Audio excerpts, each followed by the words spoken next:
welcome to the Sigma Show, episode 126. Do my eyes deceive me? Yeah, okay, this is episode 126. 126 is my birthday. I didn't even realize we were on this. So this will matter in January. Welcome everybody to the Sigma Show. Before I let you know who's joining me this week, real quick, we're going to go over what our topics will be. They're quite a number and they're quite varied.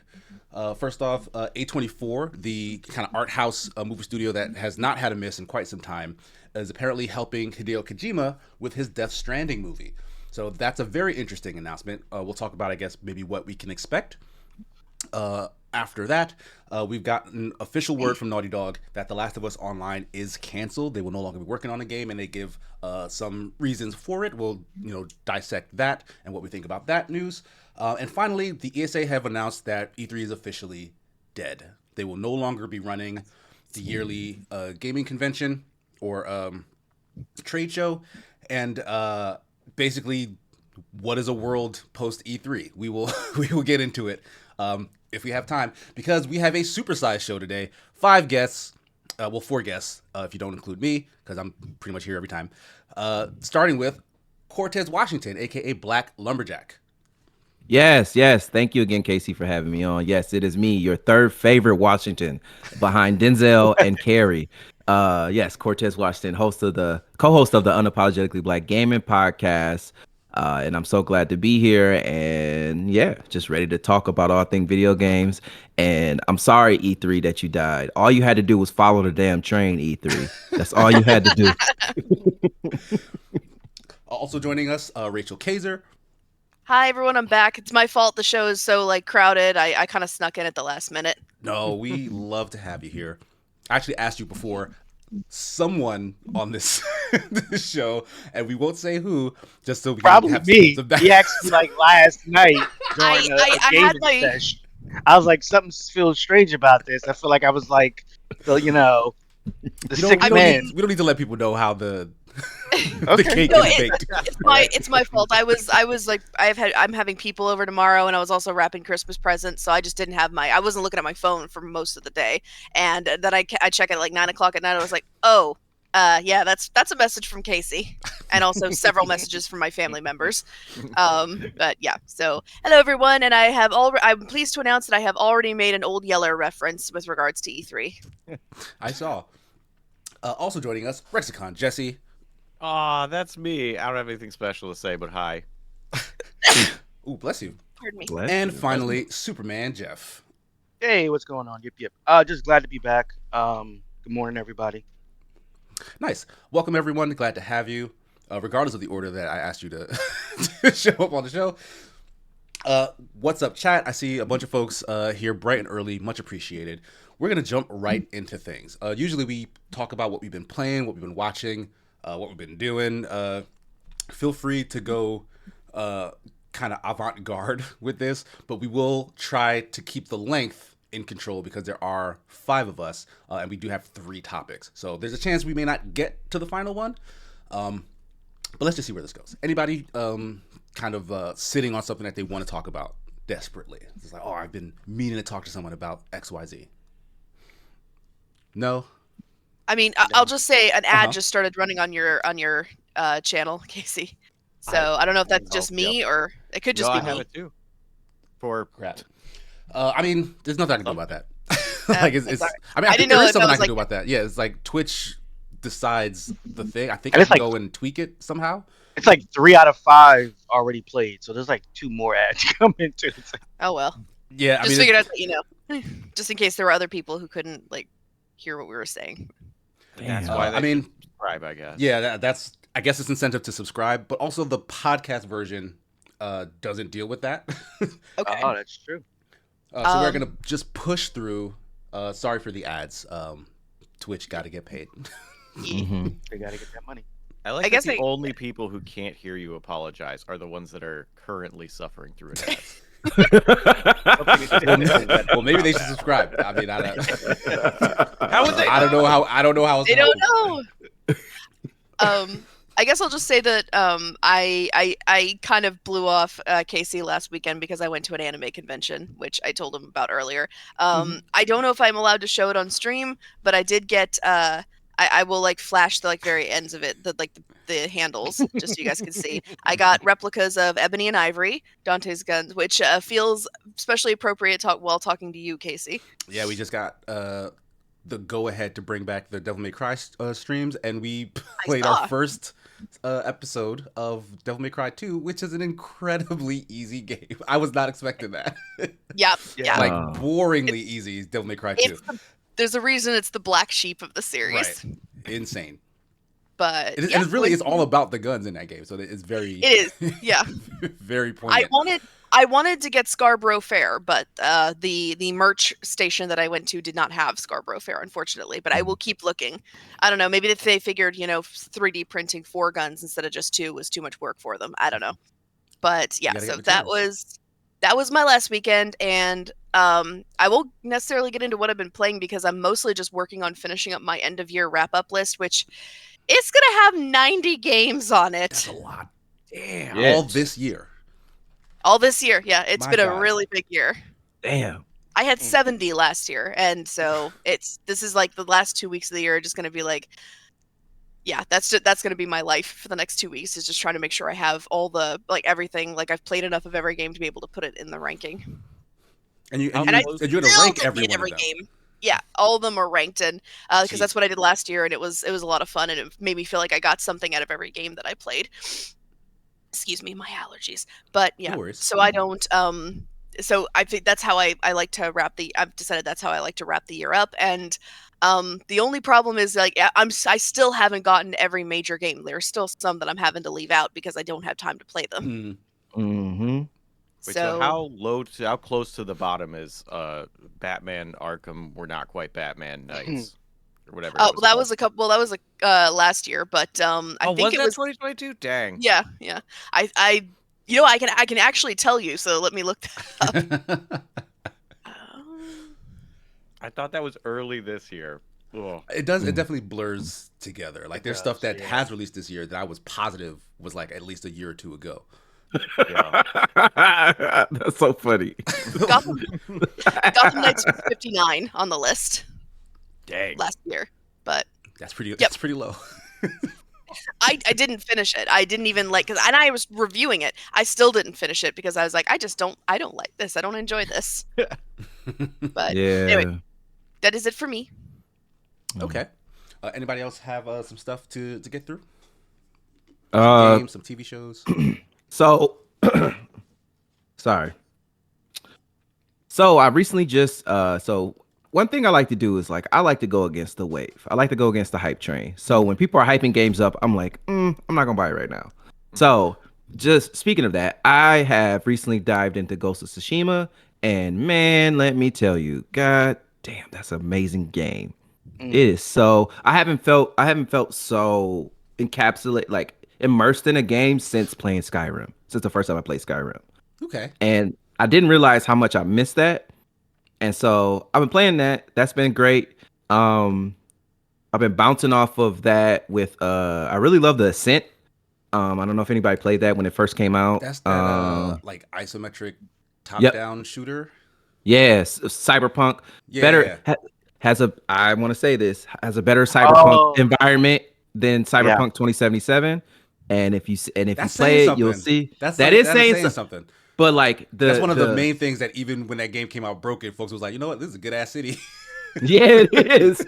It's a really good city, and it's super immersive and really man, I wish there was a first person mod for it because I would love to just see it up close and really do the gunplay through there. So I've been bouncing off those two.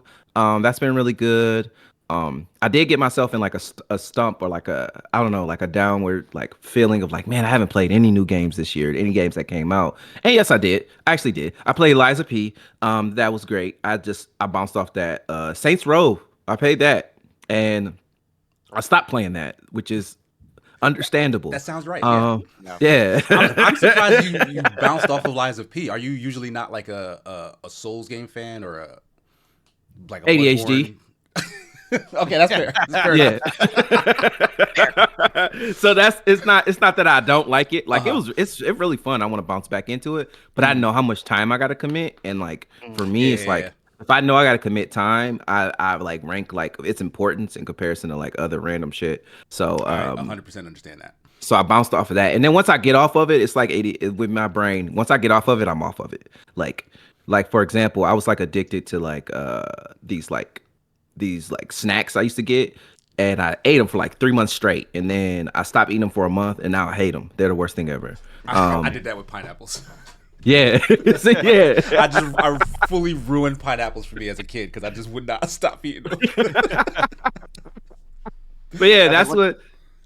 And One time I got a 30 stack of burgers from White Castle because I hadn't had them in a while, and I ate the whole suitcase and just never wanted to look at another White Castle burger. God, I'm surprised you didn't end up in a hospital. Yeah, 30. That's so much do. grease. Yeah, They do sell them in a suitcase, though. I've seen it. Yep. Like just plop that thing on the desk. Like let's get to business. Yeah, you show up you supposed to show up there with a messenger bag and a suit on and be like, all right, time to get to work. But another game I've really been playing, and this is the last thing as far as games go, is Hollow Knight. Hollow Knight. I really jumped into Hollow Knight. I really love it. It's like it's been fun. It's hard until you figure out the patterns and then you're like, oh, I'm just stupid. I should have just waited and watched how they did the things. That's not fair. You know? It is hard. Like you're not stupid. Hollow Knight is hard. And the only way you figure out patterns is by repetition, right? It's like you have to die to the thing and learn what the thing does. Like I love Hollow Knight. It's probably one of my favorite games ever made at this point. Yeah, it's nice, and it's just everything about it. It's like you can tell it was a lot of heart put into it in comparison to like the churn and burn like AAA corporate titles, you know. But yeah, that's what I've been playing. What I've been watching is Warrior. Do y'all watch Warrior on HBO Max? on HBO? Yep. Yes, HBO Max. I finished season 3. Oh, It's phenomenal. great. So good. I want to watch some more of that. That's been really good. And then I've gotten into the Strain. The Strain. This is an old FX show. Someone was telling me. Oh, the vampire one. I really love that. You were the one who was telling me about that show. Yeah. The Segori is what they called him. Segori. What they called the vampires. Yeah, that was a really good vampire take. I think they did it very well. Yeah, so I'm on season 2 of that. That's been really fun, and yeah, that's about it. That's all the media I've been. Oh, of course, I was saying before we started, 90 Day Fiance. Been watching the tell-alls. 90 Day Fiance, 90 Day the Other Way, 90 Day the Other Way, 90 Day I Got Deported, 90 Day. I can't tell if this has become satire or if this is. No. The last 2 were 90 like the 90 other day. way. So you just came back. Like what happened? They do have one called 90 Day Fiance: The Single Life. So these are people that have been on 90 Day and then marriages have failed. So now the people on the show are dating now, and this is either the people who are from the States or from other nations, other countries. So they are showing their single life, which is stupid to me, because then it's like, what are we doing here? And then there's the last one, 90 Day The Last Resort. They just started this. They take terrible couples and take them to a resort. And you know how they do like those like couples retreat things. Typically they'll like with therapists and stuff. Yeah, so typically it'd be somewhere exotic like Costa Rica or Turks and Caicos. Nope, they sent them to Alabama. Wow. the coast of Alabama. The Gullah Islands. Send them right to the Gullah Islands. I'm like, TLC, Wow. Hey, TLC, but I don't know who their accounting is, but like they did some really dope shit. Like they was like, hey, we cutting all the money. Fuck that shit. Like, no. We're having to go to Alabama and do that. To New Jersey.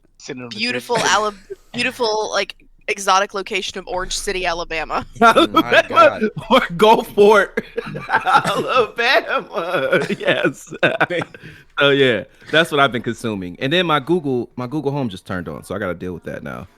All right. Well, while Cortez deals with that, anybody want to go next? Go ahead. Oh, go ahead, Jesse. There you go. No, you go. There you go. Okay, we can't do this. Okay, Somebody got to go. So as far as playing, I played some Remnant. Me, Casey, and our other buddy Chris been playing Remnant. Yeah. That's been a lot of fun. It's something else. So the boss battle we had last night was just a bunch of cubes, some in the air, some on the ground. You got to not get squashed by them while Yeah, like you're trying to in a shoot. maze. Yes, Right. a labyrinth, and you got Yeah. to shoot the little cubes on the different sides of the blocks that are trying to squish you. If you shoot a side with a cube, it'll create a crater in it, which the block can flow on top of you, and you can live without dying, obviously. And then, but the blocks change patterns the closer you get to them, and the more damage you've done to each one of them. So they'll start. Well, normally they would stop. This is the last block. This one would stop at it, then go the other way. No, it'll keep chasing you down until it kills you, before it goes the other way. So I think me and Casey, I started doing it. I thought I finished it. So I thought I was done with it. Then Casey loaded into my game and it made me redo it again. So we tried it a couple times, and our buddy Chris came, and then we tried it a couple more times, and eventually, I think there was one cube left where we had to shoot a weak point on it, and Chris finally got it.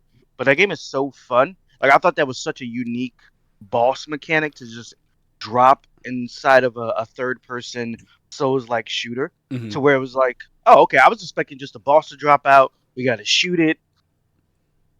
That's it. You know, bullet sponge, it's dead, whatever. Maybe a mechanic where you got to shoot a weak spot. But this was very Destiny-like, I said to Casey, like where they had. Yeah, like there's a lot of stuff in that game that seems very like raid mechanic-y, which Destiny implemented very well in its shooter gameplay. Like, Destiny's probably one of my favorite games of all time. So like seeing that in there was very like, I was already like hyped about Remnant 2. I didn't really get into 1. I bounced off of it, but 2, I think I just didn't play 1 enough. But 2 has been very much, it's a very big open-ended story. So like we all started in different areas, different maps that they build you, or different worlds. So my story started like in like a space desert with ships and stuff. So I'm experiencing something completely different than what Casey and my other buddy is. So like they're like in completely different areas, and I've fought like 7 to 10 bosses. And apparently, I was still in the starting area. I'm like, what? like, oh yeah, those are probably like secret bosses. I'm like, so I'm still, like still in the starting area. Like, okay, that's fine. So I got to find a world boss to finally be able to go to where I'm progressing the story. So it's been a very, very, very, very, very fun game.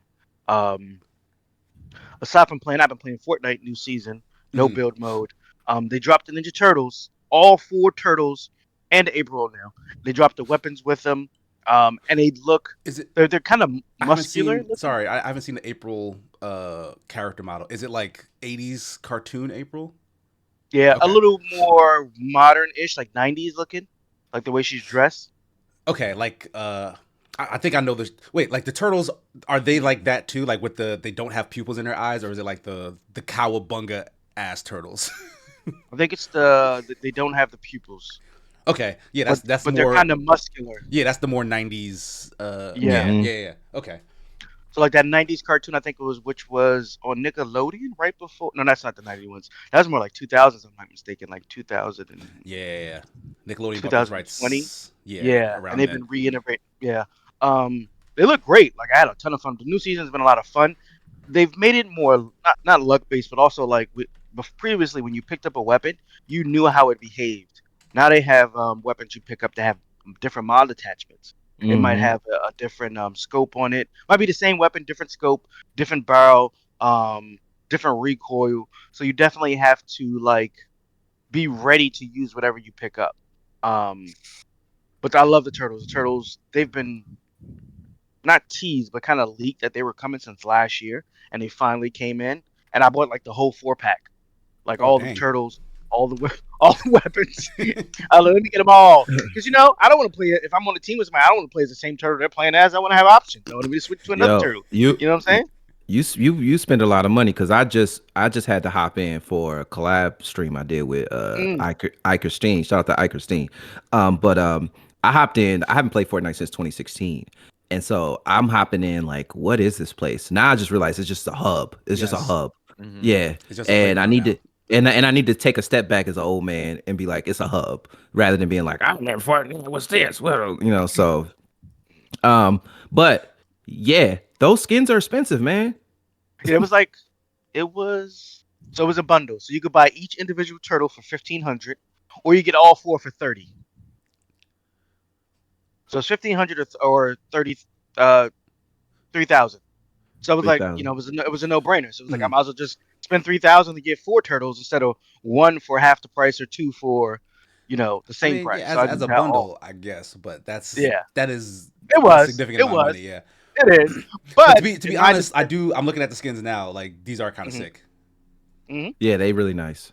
see, no lies, all facts. I told you that's all I give is facts. But yeah, so it's a lot of fun. So they just remade the world. So previously they had the world built because each season they'll add different parts to the world, like little cities, like little smaller ecosystems that are geared towards whatever um topic they're going to for that particular season. One was like a cyberpunk little mini city inside of Yeah, the I remember world. that. Another one was there was a snow one. Um, The most there was recent a one was couple like a others. throwback, right? It was like, hey, this is the Yeah. old map, Then they brought the whole old map back from the right? first season, which wasn't that much fun to me, but whatever. So they nuked that one and they dropped in with this one, which is a bunch of different zones, like little houses, um, what I areas where you could go in and kill the boss and pick up a token. That token you pick up shows all the enemies where you are, other players where you are, but it gives you buffs. Okay. So it's a little cool. But the weapons this season has been a little fun. Um, They added that rocket racing, which I've yet to try, and then they added the Minecraft situation, like the little adventure mode, kind of like with not Minecraft, Lego, Yeah, little like we Lego. actually ran around in those two modes. The most the last game night we did. Mhm. Oh, okay. They're not bad. Like I actually had a good amount of fun doing both the survival mode and the rocket racing. Though I will say the rocket racing felt a lot more. Um, what's the right word? Like I'm a fan of arcade racers, but this felt like more arcade than that. This felt like you're in Dave and Buster's and you're in the chair and you have like the wheel in your hand. Like that's how Hmm. arcadey that felt. So like it's like a good adrenaline rush, but I don't know how much Mhm. time someone would really dig into that as a racing game on its own. So you would say racing is like similar, like the arcade racings of old, like was it Racing USA Yeah, and like? like San Francisco Mhm. Rush and stuff like that.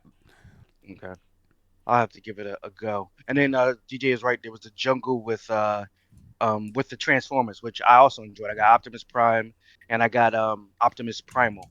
So They that was put another thing. But the Transformers in the jungle as opposed they to like put the the Beast Like well they machines. dropped freeway. they you had the Beast Machines, but it was like just Transformers in general. So it was the Okay, Beast all right.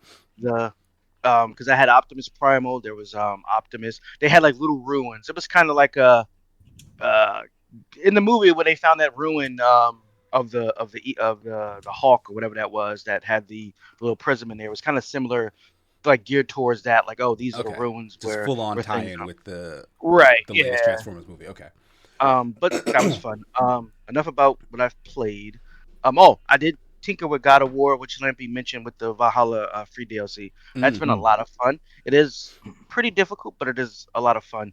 Um, the they did a great job with this. I won't say much more about it since it just came out. And then Yu Yu Hakusho is what I've been watching. I finished that like in one quick sitting. It Mm. was Mm. over before I knew it. Um, it did a great job. I think it was. I think it's great. It does the same thing One Piece does, omits some stuff, changes a little bit of things there, but I think it did it where it made sense, um, to a certain extent. I think the dude who played like Yusuke, great job. Korobora, great job. Kurama, great job. Mm. He was okay. Even though he is my favorite character, I feel like You were they like could have did a holding little him bit to like more. a higher standard or whatever. Yeah, Mhm. so I feel like they could have did a little bit more with Hiei. They also condensed two seasons into one, which once again wasn't the worst. Um, I don't want to say much more about that How without many because I episodes don't is it? spoil it. I want to say it was 8 or 9, Eight. Mm. Okay, 8 or 9. or it might have been less than that. But it was really good. I enjoyed it. I finished it before I even knew it was over. Even made me go back to Crunchyroll and start watching the The original. cartoon, the Yeah. Okay. anime from the beginning again. So Mhm. and that's all I've That's a been good watching. show to rewatch. Like I've never not liked rewatching Yu Yu Hakusho as opposed to other stuff like early Naruto and early Bleach, like that, or like any of Bleach at this point. To be honest, I've done that with One Piece. Oh, it's only 5 episodes. I'm sorry, they're 5. Oh 5 minute, wow. almost 1 hour episodes. Damn. Okay. Um, Well, I mean, so 5 hours isn't bad. It's like just like a Yeah. long ass movie, super long ass movie. Long as 2 movies. Really. it is. So I've rewatched One Piece multiple times, and I've always started over from the Dark Tournament arc in Yu Yu Hakusho. I really start from the beginning. I always start at the Dark Tournament arc and then Mhm. go from there. But yeah, Nice. that's all I got. Thank you for sharing. Jesse, anything you want to get off your chest? I beat Bayonetta 2, which is amazing. Ooh. Nice. Yeah. it's so Bayonetta? good. What? Yeah, Bayonetta. Rachel, Yeah, Rachel, Rachel's awake. alive. What? Bayonetta. Her ears perked up. But what just absolute delight of a game. I love every second. I love the first one. It's great. The second one I think is somehow even better. And like when It's you a put Christmas game. Yeah, it is. It actually is. Also, when you put the whips on your feet, amazing. Like the most fun weapon. Okay. It's wild. But yeah, super good. Can't wait to play the third one, which I'll get into. And then I don't remember if I mentioned this because I don't remember when I watched it and if I've been on the show since then. Because I watched all of Blue-Eyed Samurai after you mentioned it, Casey. Yeah, I do remember you mentioning it, but maybe not on this show. Okay, I think I just added you somewhere on Discord or somewhere. Maybe. And was like, thank you for telling me. Yeah, that show, amazing. We burned through it in a couple days. Like, It's so good. outstanding. Oh my gosh. Like, if you haven't seen it, you just have to watch it. Yeah, like it is a must-watch show. Like honestly, Netflix has been killing it with animation lately, but in particular this year, they had like a bunch of animated bangers. I haven't even finished them all yet. Like I still need to watch Castlevania, which I already know is good because the last one was really Oh good. my god, I've seen it. Yeah. Yeah, it is good. So It's like, nice. yeah, just watch anything animated on Netflix for the most part. Watch it. For the most part, there's probably some. Yeah, Oh, no, they got Some the Dragon's adult Dogma cartoon-esque anima. We are stuff. not... We're not going to say everything's good. Let's say Lately. mostly. lately they've been hitting like maybe the last year, 2 years, maybe year and a half. Yeah, you just reminded me like of an animated thing that I wanted to talk about, and I didn't for like a long time. So thank you. Oh, you're welcome. But Yeah. continue. It's really good. Highly recommend. And I also got to see Godzilla -1 in theaters. Ooh. Now, yeah, I've only been hearing good things about that. I'm thinking about maybe You're going to only do going to it. hear good things about it from me too. Like Nice. Ooh. every time I bring it up, and someone will be that like I'm not even having a conversation with, or like is just kind of on the outskirts of a conversation. I will always hear someone say, "I didn't expect to cry in a Godzilla movie," and I'm like, "Right." But if you got a heart, you will. It's amazing. It's such a good movie. They've been doing a lot with Godzilla lately. They did like a Godzilla versus the Justice League. Where was What? that? What? It was in the comics. They did a Godzilla versus Justice League, and then they chose the I have trailer for was it I know they lost. I know they lost. I know Justice League lost. oh he put the beat on. He put the beats on Superman. He put the buttons on him. He was done. They didn't finish it yet, but they put the buttons on him. I was like, oh man. And then they showed the trailer for Kong and I don't know what they call it, but Godzilla Yeah, Kong. yeah. there's a Godzilla new one of X those. Kong, yeah. There's a Godzilla TV X series that Kong. Darren just did a backdrop on. Monarch. Monarch Legacy of Monsters, yeah. And apparently that's pretty good too. I think that Godzilla X Kong trailer looks awful. Like I haven't seen not it. like The trailer does look technically- bad. Yeah, it's just like that looks like a very dumb movie from a line of movies that I find to be very dumb. So I'm also biased. The funny thing about that is like I've been like watching like stuff on YouTube, and they're like, this is the first, like, in comparison to the MCU, the MonsterVerse has kicked off perfectly fine. Every movie has made their money back and then some, and every time they do it, and they've just been building up into this, and now it's like enemies are friends, and it's just actually like pretty cool. But yeah, one of those, like, out of all those movies, I really like Kong Skull Island for some reason. I really just love it. But also it's got all the MCU folks that are cheap at a cheap rate. They got them at a cheap rate, except Samuel L, of course. But they got everybody at a cheap rate. But It's a good movie, but yeah, I need to see Godzilla -1. Yes, I need to do that. We might get Ultraman in there at some point. You know what I'm saying? I They don't know have if the the world's animated ready one. for that. I I don't don't know if know. they. I don't know. I don't know. If, I think don't they know if they're are. ready for that. Does that wrap That things is up for you, Jesse? that is all. Blue Okay. Eyed Samurai, Godzilla -1. Watch them. Yeah, those are great recommendations. I watched Nimona on Netflix not that long ago. Ooh. It's a really good little animated featurette. It's in the vein of I can't remember who actually made it, but it feels like a DreamWorks movie, like in the vein Mm. of like Shrek or How to Train Your Dragon.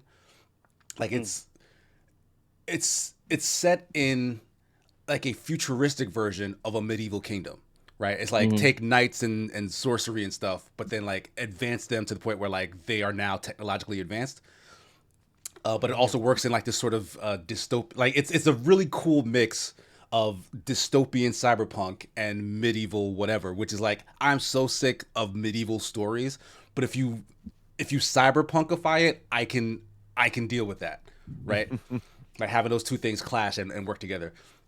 And like it's just a really good story. Like it actually does like tug on the heartstrings, and like the the plot doesn't go it doesn't feel repetitive or tropey, I guess. Like there are things where it's like, okay, I can see where this is going, but like the reveals are a little more surprising than I would have assumed, especially with the amount of these sorts of movies that I've watched. So like it really did take me by surprise, kind of like how cool the storytelling was.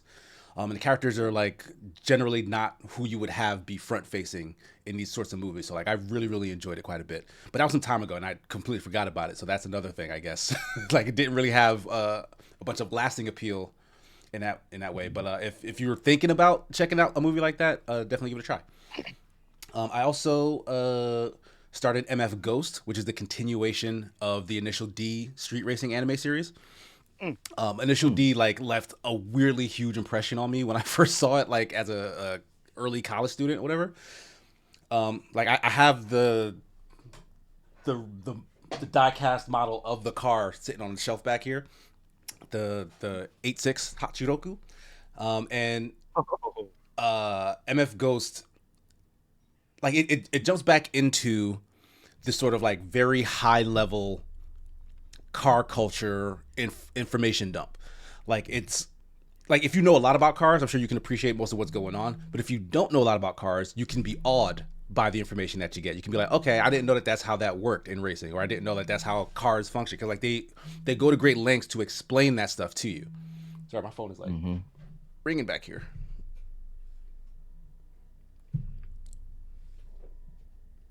But it's it's sort of mixing like a slice of life type story where like this protagonist like comes into Japan. He's half English because his father was Japanese and broke up with his mom, who was English and who left after they broke up.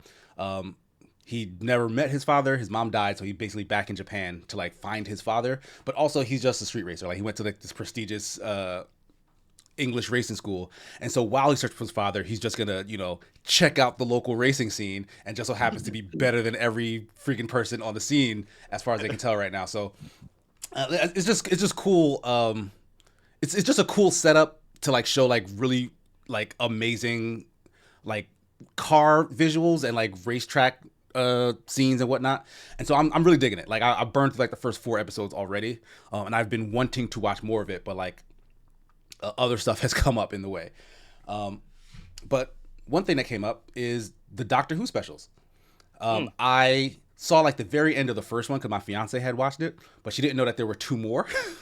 So we watched those together, and we saw basically because if you don't know, David Tennant came back as Doctor Who after I'm forgetting the name of the previous Doctor who was the first woman that they had. But like David Tennant basically Jodie Whittaker. Yes, Jodie Whittaker.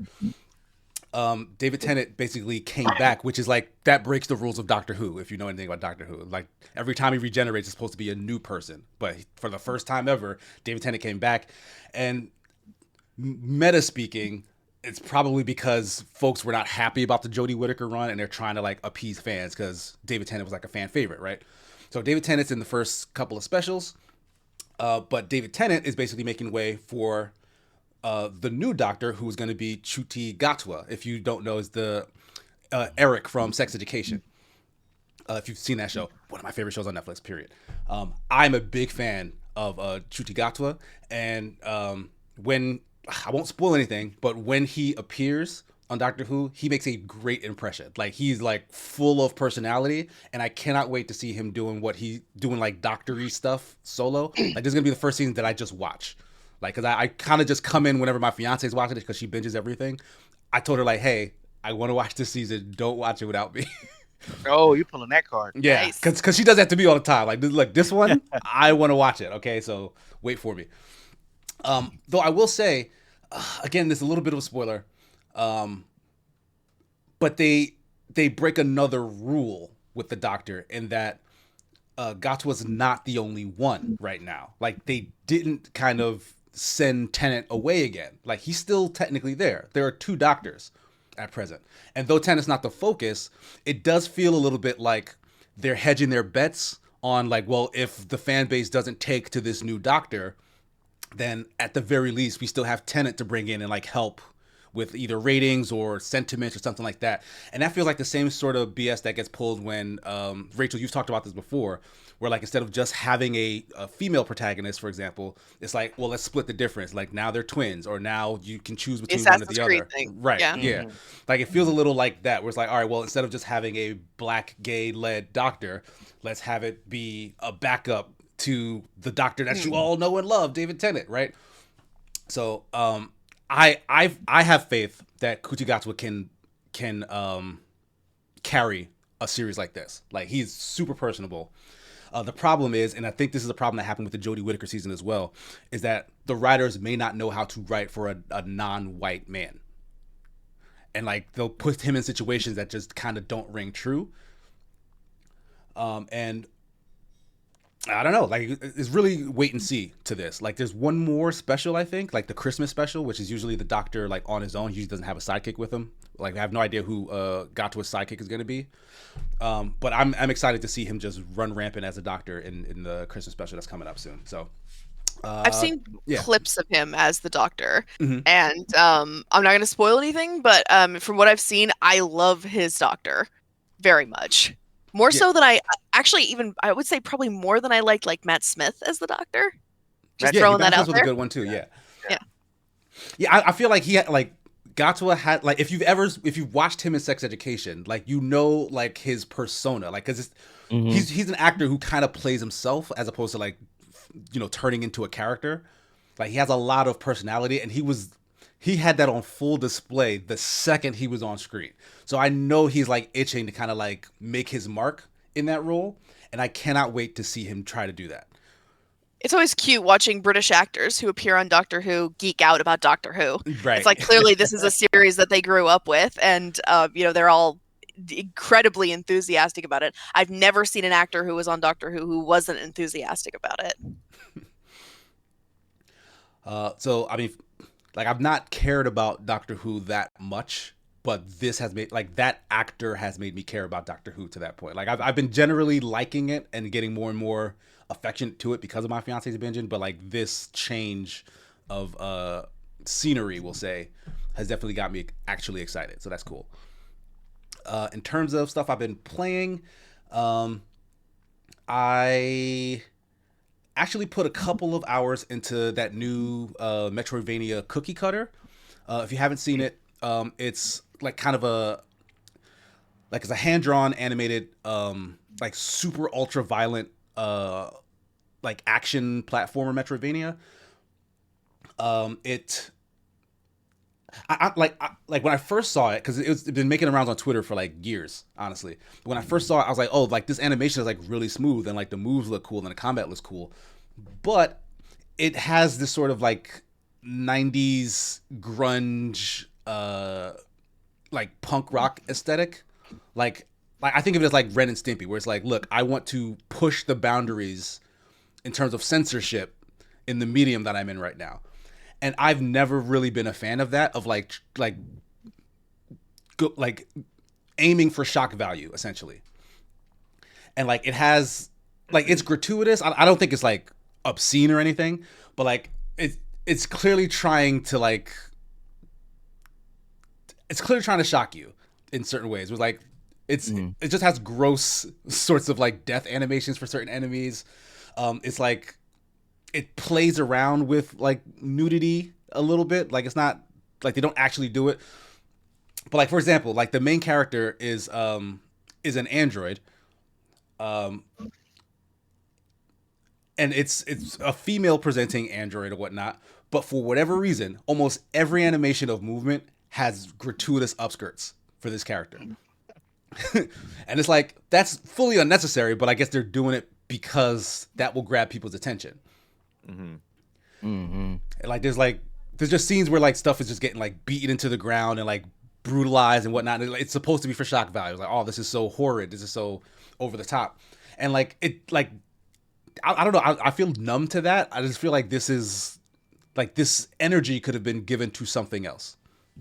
Like all the animations that you have that are expressing how gross and vile this attack is, you could have just made a better looking attack, because like they're like you can like stun enemies and then like kind of execute them, and like it's the same execution for every same kind of enemy. Like you could have put this energy into varying some of that stuff so that there's just more to look at, because the animation is beautifully done. Like the art style is very unique. Like I like the look of it. I like the color schemes and like the backgrounds. It very much feels like an old school cartoon that like would come on like really late at night, and like you have to change the channel if your parents like walked in the room. Like that's the vibe it gives you. But like I feel like it does focus a lot on like that shock value rather than the actual game variety. Because I found it to be pretty easy. Like it's a big Metroidvania. The map is I haven't really gotten to unlock a ton of the map, but it does a thing where like you have to run to one section and like what you need is not in that section. Like they make you push to where you hit a dead end, and then you have to run to an entirely different area to find possibly what you need to then go back to that first area.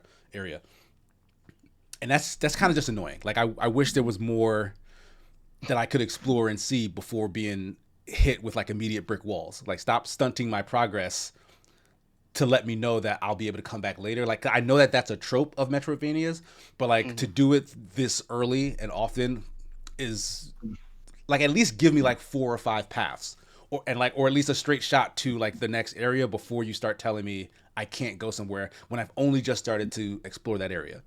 Like that just feels limiting. Yeah, like you want that feeling of exploration to be rewarding and to be intriguing, not to be a roadblock.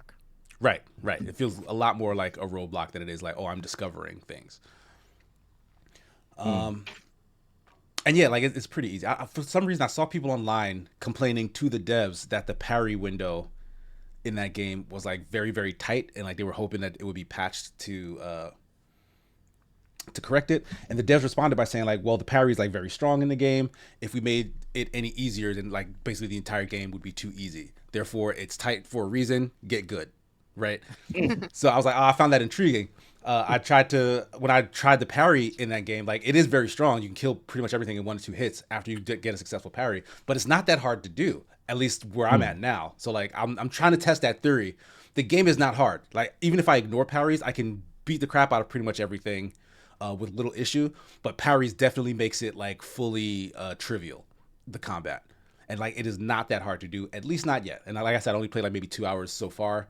I fought one boss, like one big boss, a couple like mini encounters, but a lot of the enemies are very samey too. Like I've been in 2 big distinct areas, and it's the same kinds of enemies in both those areas, which is a little discouraging. But I'll try to give it some more time.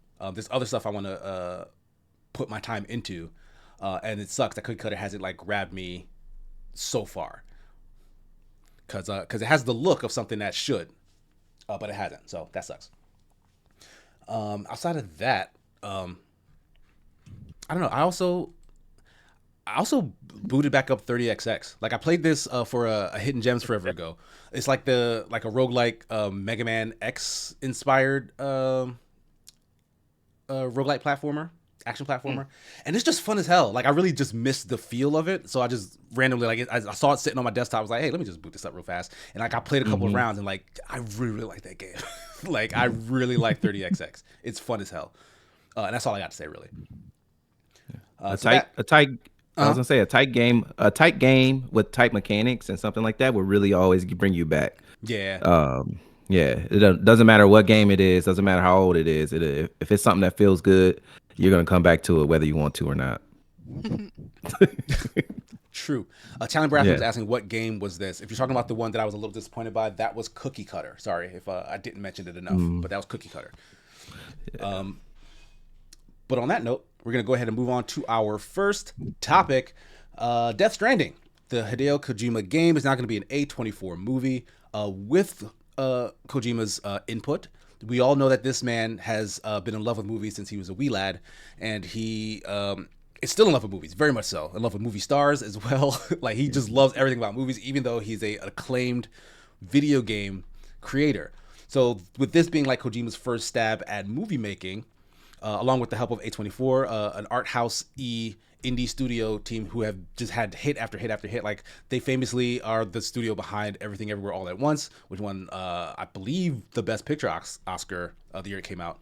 So, what are you guys' thoughts on Death Stranding as a movie and Kojima finally getting to, I guess, live his dream?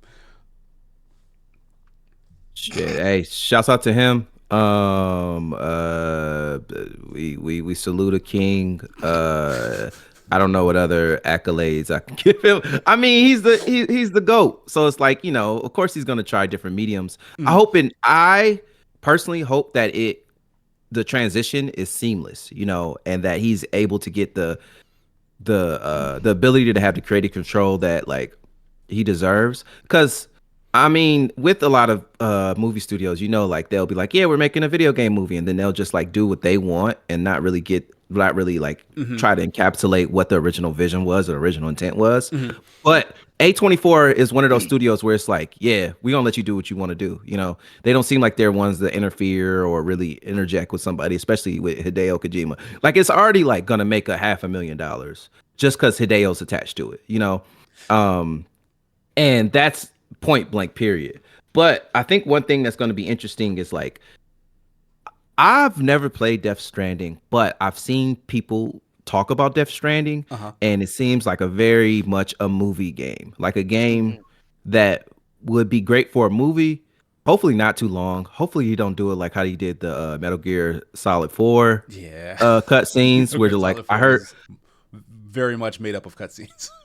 I heard it was like 90 minutes. I didn't have a PS3, so like I couldn't even play it. And now you still can't play it. So it's like, but then when I heard it was like an hour and a half long thing, I got shit to do. I'm an adult. I got a job. I got a family. I got to take my dog out. I got to do laundry. This other shit I got going on. Yeah. But I think this is gonna.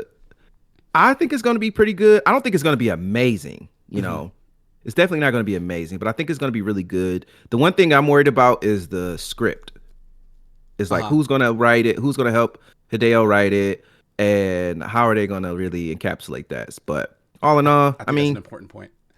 Yeah. I mean, all in all, I mean, he's doing what he's gonna do. It's probably gonna be fire, so I ain't gonna complain. Okay. I feel so like, one in the yay category. One in the. I'm a nayer.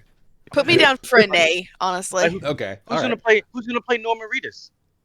Norman Reedus. Great question. Well, the funny thing is, if you look at like the way they describe the movie, they want to talk about like the story behind Death Stranding and how it happened. So it may not be the Reedus and Fetus show this time around. So wait, so this isn't an adaptation of the game. This is what like a documentary. It's not a direct. About it's not a direct creating adaptation of the game. No, it's a movie set in the Death Stranding universe, but it's not a direct adaptation of the game. That's what I've heard anyway. Yeah, I think people are banking a little too much on the whole like, well, Hideo Kojima basically makes movies instead of games anyway. Right. I don't think Hideo Kojima's brand of weird is going to translate very well to a movie. I think it's going to require a lot of people who are going to have to edit his work, which, I mean, there's nothing wrong with that. That happens all the time. Oh, Oh, did we lose somebody? yeah, it looks like Cortez's camera is Cortez? off. Cortez, are you there? Wow. We'll give him a second. We'll see if he'll pop back in. But yeah, I think if you have a good director and you have good producers and you have a good executive staff to basically like clean his stuff up, I think. Yeah, I think people are I think sometimes, people think, Hideo Kojima, think a little bit too highly of Hideo Kojima as an auteur. But to me, he's never really perfected himself as a game creator or as a sort of like pseudo filmmaker. So my worry is that we're going to expect him to make like, like his weird Hideo Kojima weirdness. And it's going to turn out to not be weird because everybody has had to edit him and clean his stuff up, basically. I can see that. Like, Has anyone played? Go ahead. Have you played Death Stranding? Yeah. How was the world interesting? I'm just curious. It's hard to say because Death Stranding is basically like a other people criticize games for being walking simulators. Death Stranding is literally a walking simulator. And I mean, I like the whole, like, it's got kind of like a Zen aesthetic to it that I really enjoy.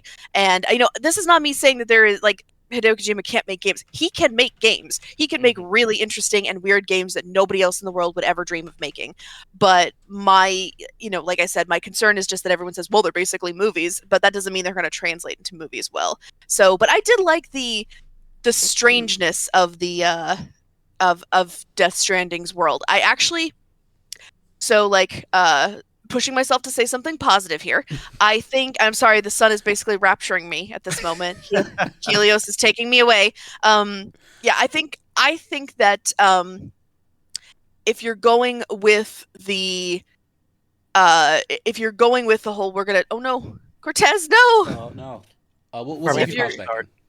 If you're going for like, we're gonna tell the story around what happened, it's like, well, we might actually get like a cohesive narrative about what happened to the world. There are good visuals here. There is a fun, weird story here to be told. So I think it's possible. I just think that people are banking a little too much in the whole like, oh, Kojima's involved, it's gonna be great. I'm like, is it though? No, I get that, because as someone who has very recently played through the entirety of the Metal Gear Solid series, I have come to be like a Kojima convert in that this man is he's not like, there's something off about like his creations, but there is a core of like a very brilliant idea at the heart of everything he does. Like, Kojima to me is an idea man. Like, put him in a room, have him tell you what his ideas are, and then let people who make things like, mold them into like a thing that is palatable to like a wider audience. Like, the more you just let Kojima turn his crazy ideas into like exact recreations of what I guess he comes up with at the start, I think the further removed most people get from sort of being able to appreciate what it is he's trying to get at.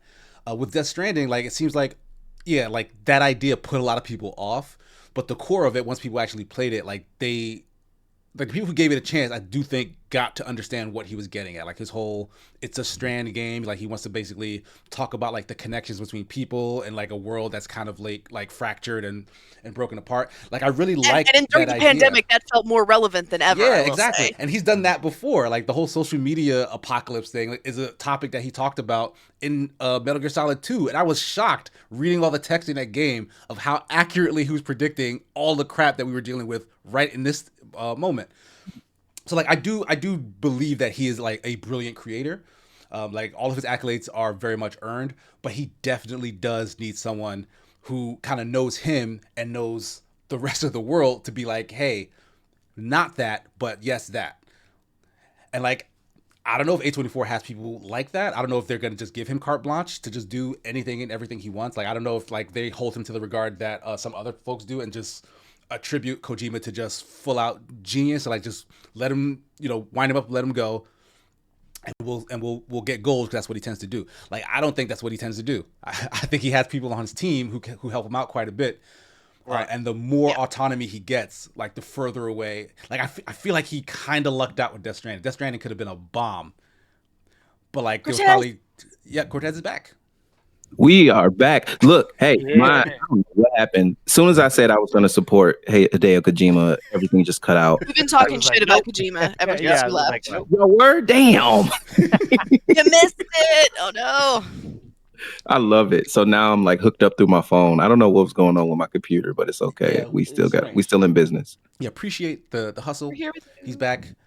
So to wrap what I was saying about Kojima, I'm looking forward to ideas from him. I just hope there is a team in place to help polish them as much as possible, especially for a new medium like a movie. Because like as much as he's loved movies and as much as he's made games that are like movies, this is an actual movie, and the same sorts of tricks may not work because you lose the interactive element, which Kojima has been very, very good at turning into something meaningful to the players of his games. My only concern is, how do you make this appealing to the masses? Like, it has to be something for it to be That makes that success. worries me too. Yeah, like it's just going to be, and which is nothing wrong with that. It might be a movie directed towards people who are invested in Death Stranding. How do you get like the normal Joe who might not necessarily know what Death Stranding is? Like we had with The Last of Us. Even people who didn't know what the game was. And I guess it's a word of mouth thing. Once they hear how good it is, oh, now everybody wants to see it. Now they're invested. Yeah. But you how are do like getting like the Walking Dead audiences who are like, Right. they've been like, a show about like the grimness of a zombie apocalypse is not new. It's just that The Last of Us did it so well. So I think it's more like they're attracting audiences by virtue of like, here's this thing you watched. Here's a thing that's just like it. So even if you don't know the game, I mean, that was something about The Last of Us that people were saying when it launched, which is that this is like the trappings of something that you're already familiar with as a gamer, which is a zombie apocalypse. But here we're telling this deeply human story about family and love and connection and all that. But so it's like so of course the Mario movie did well. Everyone knows Mario. And The Last of Us did really well because even if you didn't know the game, you recognize the subject matter. Does Death Stranding have the same kind of a hook to it? I don't think it does. If anything, it would be because we've had a series of good video game adaptations that the word of mouth of like, oh, this is another good video game that's coming to a movie would get people interested. Like, oh, I like the last one of those, so like maybe this one will be like that and good. I But, think like, it's Kojima possible. loves his stars too. So do you think yeah, just every star he's ever gonna taken a get picture with will be well-known like, person Yeah. to like be Yeah. in the game? Because I don't know if it does well without Norman Reedus unless they get someone with more star power or equal star power to be like, oh well, even if you haven't seen this or you don't know what Death Stranding is, look who's in it. Well, hey, Guillermo del Toro couldn't deign to do more than lend his face to the game. Maybe he'll actually be in the movie. That'd be amazing. Honestly, I think it's gonna be like, I think it's gonna probably encapsulate a like Blade Runner 2040. What is it? 2049? What is that? Was that the number of it? Blade Runner, the new Blade Runner movie that came out. Yeah, I forget the number. But I think it's gonna encapsulate that type of vibe where it's like a slow yet like world building, ominous like experience. Hopefully, because that really like that encapsulated a lot of people. Personally, I was bored because it was just like a lot of like a lot of not necessarily atmospheric, but like really like world building shots and like long shots. And it was like, yes, this is great. This is a great like concept and all that stuff. But it was a lot of like very like slow talking, like, and Ryan Gosling was in his bag of no emotions, which was amazing, which is like his bag. Like they said, hey, Drive, do that times 10. Okay. And he was like, okay, I'll do that. So it's just trying to figure that out. But honestly, I think that in a way it can work, but like y'all saying, yes, he needs a team. He can't do this by himself. He can't Tyler Perry this thing. And for if you aren't familiar with Tyler Perry doing Tyler Perry, look up shows Tyler Perry's created for BET, and you will find out that he has he writes and produces like 5 different shows all at the same time. So, and you can see the quality of that. man Yeah. is a factory baron. Like his movies Factory come off of a Baron. conveyor belt. It's a baron. Matter of fact, Yeah. if you've not seen a Tyler Perry movie, watch the Atlanta episode that's basically based on Tyler Perry and his studios, because that will pretty much tell you what you need to know. Yeah, that is a good way to encapsulate it. Yeah. I have really what Rachel and Casey said is pretty much how I feel. Like I'm not huge into Kojima, so like what Talion said too. Like he's already an acquired taste in gaming. Is that Fair. Can you get a wide enough audience with that in the mass market like movies? Like, and I'm not sure. And I do think it's going to absolutely take a team because, yeah, his stuff.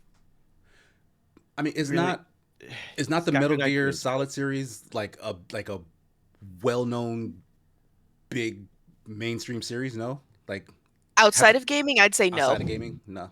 Yeah. Well, I mean, The Last of Us wasn't either, right? But like, I'm just wondering, like, is it a big enough thing? Because that's the thing. Like, this isn't tied to Metal Gear Solid, right? This is the Metal Gear Solid movie. It's just a movie from Kojima, Right. Which and is like, even it's his less next thing, right? Yeah. So polling than Metal Gear. I I think will people say- will see it. I'm Yeah, sorry, go go ahead. No, I was just going to say that I think with a very careful and targeted marketing campaign, you could make it work because you have to know your audience. Like, I think if you put like a trailer in a theater where moviegoers are going to see it, you can't be like acclaimed video game auteur Hideo Kojima. Nobody's going to know who that is. Well, some people will know who it is, yes. But I mean, like, I think the presumption is going to be nobody going into that theater knows who Hideo Kojima is. But if we say like starring, like directed by Guillermo del Toro, starring Norman Reedus, people will know what that means. I think if you have, I think the marketing is really going to make this movie. If Absolutely. this movie's success That's- more so than I think any other. That's a good point. And we've been like not really talking about this aspect, but also the fact that A24 is producing it kind of carries with it its own bit of cachet. Yes. Because like they have garnered reputation in movies to be like, oh, if it's an A24 joint, just go watch it. Like this is a thing that you want to go pay attention to. Like I Jesse's do not saying agree no, with that. but no, they've got like, several that I am not like. Yeah, But they even did like make the- Green some of the Room, and most that was recent great. stuff. Oh, go ahead. Green Room was amazing. you're Oh good. my god. Thank But I you. mean, like, yes. the everyday Not enough Joe. people love that movie. They're like, oh, A24 is in that. Nobody's looking up. You know, if you're going to the movie for the weekend, you take, a couple of friends and go, hey, let's go see that new what's the name movie, right, or whatever it is. Nobody's like, oh, well, A24 did that. Like, we might know who it is. People who've done the research or looked it up or who've heard it, but like the people who are generally spending money at the movies aren't looking at the theaters for the most part or who did it. It's well, I think like Rachel said, it's going to be the marketing for stands out, like who's in it, and like the faces they're pushing to promote the movie. I think that's going to be a big thing to help get people in the seats because like in your town or Casey, how many people we don't let's just say there's 20 people like you who are going to do the research and who's directing it, who's behind it, all that stuff, and then know who Kojima is. I'm like, oh, I'm going to see that movie. Out of those that seat, there's probably like 60 seats in the theater, maybe less now because some have renovated for more space in the front for less seating. But also that means there's 20 people in 60 seats. The other 60 seats are the other 40 seats are usually filled up by everyday Joes who just the face is what sold them on the movie, or I don't think the game is old enough to have a nostalgia or people who remember when they were younger to help push that that feeling. So it's definitely going to require the advertising, the face, to get people in the seats. So I think that's going to be a big. For me, I don't have much interest in it, but the first trailer is going to tell me if I want to see it or not. And I think the huge thing that, like, if you look at it from that aspect too, that's something I didn't look at, was like the pull from the video game space to the movie theater is hard to generate that revenue, because sometimes people are going to be like, oh well, I don't know, and they don't know if it's going to be like, because people still have a bad taste in their mouth from other shitty video game movies. Like, let's be honest, y'all, video game movies are only at like 40% like goodness rating right now. I mean, people have a short memory, and I Not feel like disagreeing, yeah. the last couple have not been bad. So like I feel That like is true. like sentiment is kind of on the video game media is good now.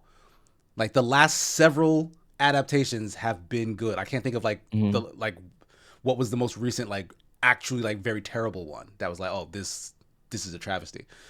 But what's the landscape going to be like when this movie comes out? Is it going to be like, oh, Mortal Kombat 2, which bombed, and Street Fighter, the reboot, bombed, Right. and freaking Ice Climbers, the movie? No one saw that. It's like, oh, well. That's and a now Death movie? Stranding?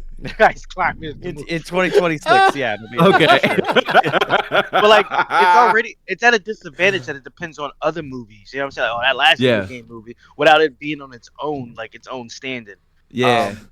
I remember which video game adaptation was the terrible one, the last terrible one. I mean, Uncharted had a bit of a mixed reception. Resident Evil, Welcome to Raccoon City. Oh, yeah. Yeah, 2021. I watched it mean, at home when I wanted my money back. I didn't know what was going on. I feel like I'm the only person alive who liked the Monster Hunter movie. I actually kind of liked it. I still haven't seen. I've it. never seen. I didn't I watch haven't it, seen. yeah. I That think took a hit because it got kicked out of China too. Or yeah. Yeah. They made like a joke at the expense of I think the Chinese government or something like that, and then the Chinese government was like, absolutely not. We don't like being poked fun at. Like, we don't have a sense of humor. Thank you very much. Yeah, that's not funny. Why would you think that was funny? Like we take this very serious. But I think if, like you said, the marketing is going to be perfect. Like it has to be like from the mind behind the Metal Gear Solid series and directed by the man behind Shape of Water, and like it has. You can't say Pacific Rim because it's gonna like they're gonna think action. They're gonna think action. You can't say Pacific Rim. You can't say Hellboy. You got to say like Shape of Water. You can't say Shape of Water in that voice though.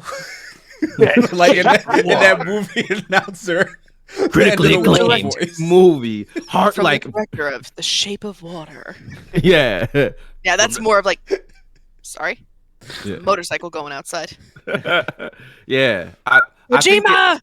Yeah. Kojima's listening. He's motoring around outside. Sorry.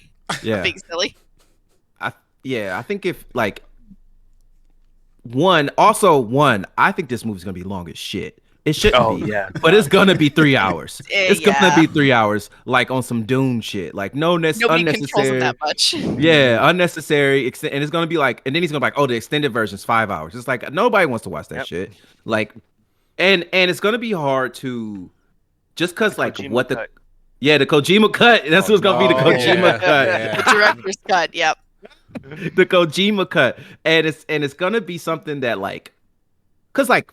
The last like big long movie I watched was Batman. The Batman was 3 hours, I think, or close to it, which was like action packed and like had you like pumped because it was like, let's solve this mystery, and then it's like, oh, it's Batman, he's fighting people.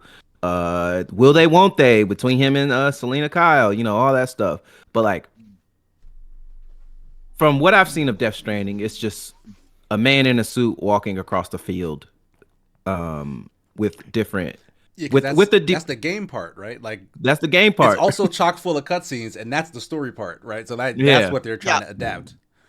So honestly, if they cut out I don't know, they might be able to make a movie out of that. You know what I'm saying? My question is this going to be a movie that?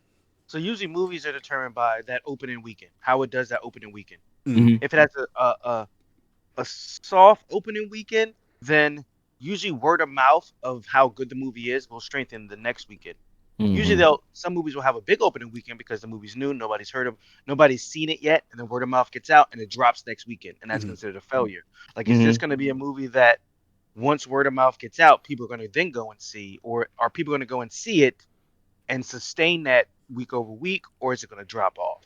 Yeah.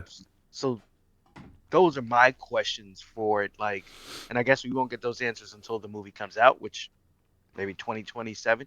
Yeah, it needs to release in March because if it releases in summer, nobody's gonna see it. It's too slow. Yeah, there'll be too much other things to watch.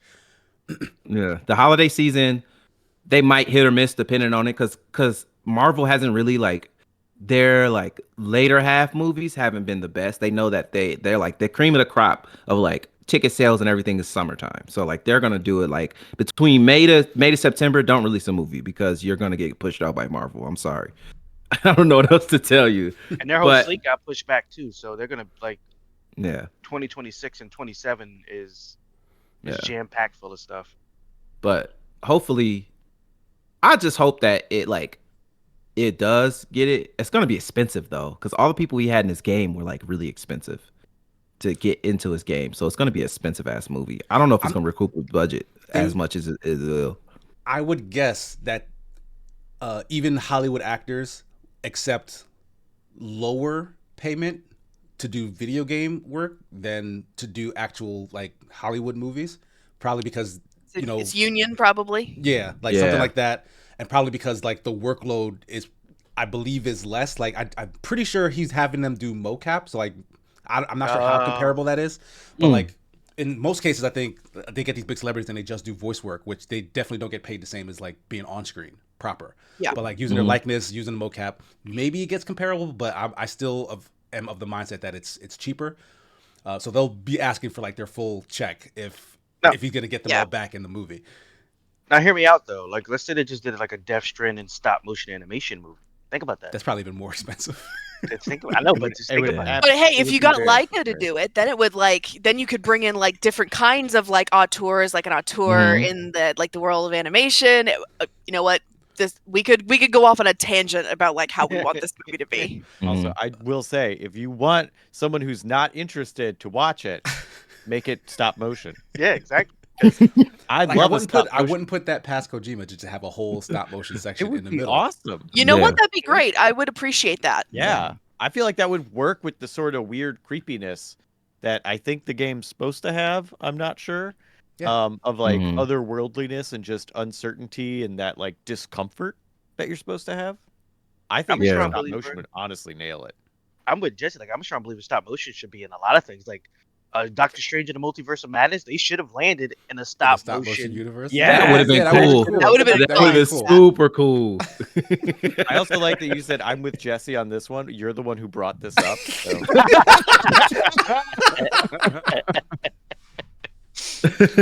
Okay. Any person who agrees with me? So, any final thoughts on this? We're gonna probably move on to one more topic, and I'll have us choose, unless we have more thoughts on the Death Stranding movie. Yes, no. Kojima, if you're looking for extras to be doing shit, I ain't doing nothing that day. I'm free. Like, hit me up. Casey and I have known to do some voice work for video games also. So we'll pick one of the last two topics. Either The Last of Us Online being canceled, or the ESA deading E3 for the foreseeable future. Which I guess we can put it to a vote. Which do you guys want to jump into? I'm gonna be E3. Yeah, I was gonna say I'm gonna vote E3.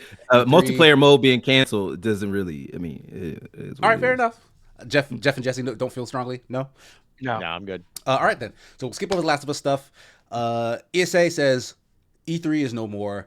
We haven't had an E3 in the last couple of years anyway, for various reasons, because of publishers pulling out, because of the pandemic, and because the ESA themselves kind of just being bad at it.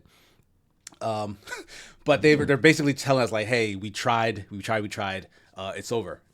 Like the world has moved on. There's no place for E3 anymore. Good luck, have fun. Right? Like that's literally what they put in there. Or good game, have fun rather.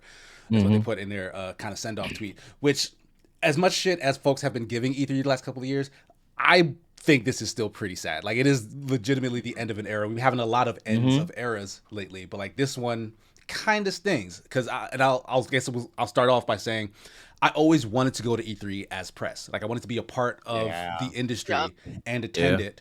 So that I can like talk to developers, like see these behind the scenes things, like write about the experience. Like I've always wanted to do that since I was like very, very young. It's always my favorite issues of the gaming magazines or the websites coverage and stuff. And then when G4 used to cover it live and whatnot, like I always wanted to be a part of that crew of people who are like bringing you E3. And I just will never get to do that now. And that kind of sucks. Yeah, I feel you. Yeah, same. I always Yeah. wanted to go. It was always on my bucket list to go to E3 Mm. to just be a part of it, to take it. And I feel like it was like growing up as a kid, it was something where I got snacks, took time out to watch. It was always where those big announcements came from. We get Mm-hmm. announcements in like Summer Games and the Game Awards and stuff, but I feel like nothing hit as hard as the announcement at E3. Growing up as a kid, and even as an adult, I've always, like you said, I always wanted to go and be there in person.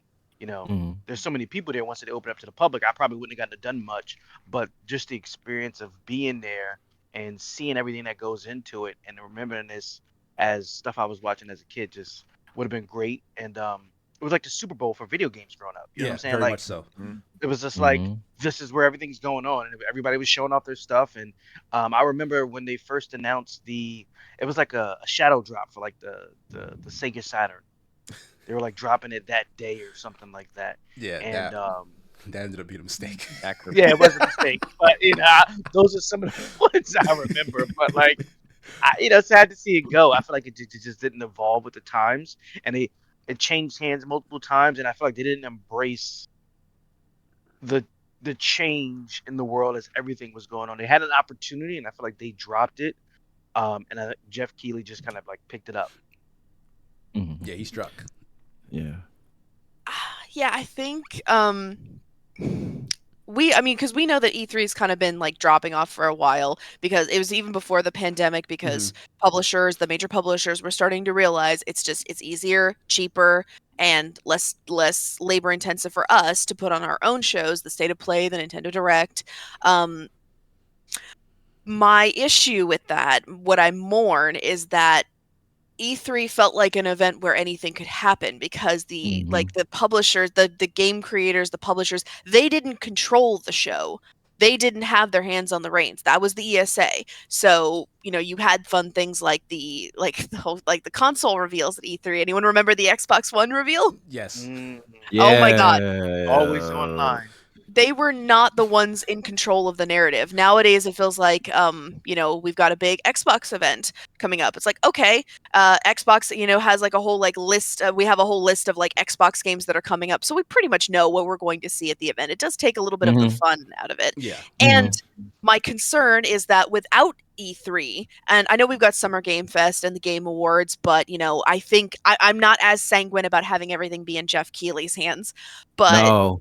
Definitely. my concern is that, like, say I'm an indie developer who I've got Mm-hmm. this fun game going. I want to be able to show everybody what it is.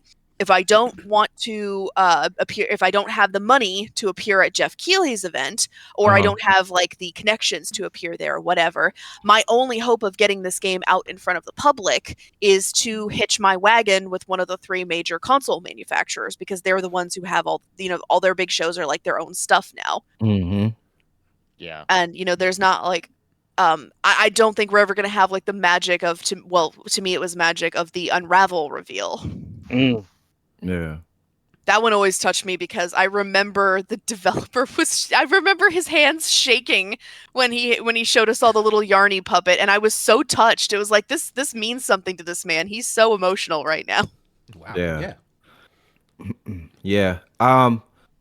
For it's double-sided, like, cause like yes, it's like a dying of an old institution. Like, you were there to like provide like this space, but you were very archaic in your ways, and therefore you have to like slowly but surely get removed. I didn't think it was going to be this soon. I thought it was going to be like maybe like a few more years down the road or something, but not just straight up like we're done, like just seeing it on a tweet. I I honestly felt thought like, it'd be sooner, personally.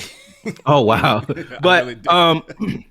one of the dope things that you were bringing up about not you, Casey, but Rachel was bringing up about the indie devs. Like, the great thing that I've been seeing more is like indie devs or people in the indie scene coming together to have those showcases. So you got like the media, like you got the mix. So the media indie exchange, they've been doing a lot of showcasing, especially when it comes to like black and brown like game devs. They've been showing off a lot of indie games like that. We got Day of the Devs. Day of the Devs is by far one of the best I think that's one of the best showcases for indie devs because they show some of the most unique games. I'm still waiting on that fly game to come out. It was a game about you being a fly, Right, like and the you. sort of Oh Yeah. wow. look like LCD screen esque graphics or something, Yeah, right? Yeah. yeah, you get to be a fly and you fly around and you only have like a minute to like achieve your task before you like or like there's like a day or whatever to achieve your task because a fly's lifespan is only a day. So Mm. it's like that's pretty cool. Um we have like also we need to get into Nintendo's office because they predict the future. They started doing directs before anybody they started doing their own showcase Yeah, they before a started lot of the Well, cascade. Mhm. I will say that I think that was because Nintendo is largely Japanese, and I feel Mhm. like it was much more labor intensive for the people from Nintendo, the familiar faces from Nintendo, to come over to Los Angeles and Mhm. be part of Mm. E3, as opposed to Xbox, to a certain extent PlayStation, but PlayStation has such a big American presence as well. Mhm. That was that's my guess about as to why they kind of decided, you know what, maybe this is just better if we go it ourselves. Yeah, but they've I would, always been like go get. Oh, sorry. Go ahead, Jeff. no, you're no, go. No, you're No, good.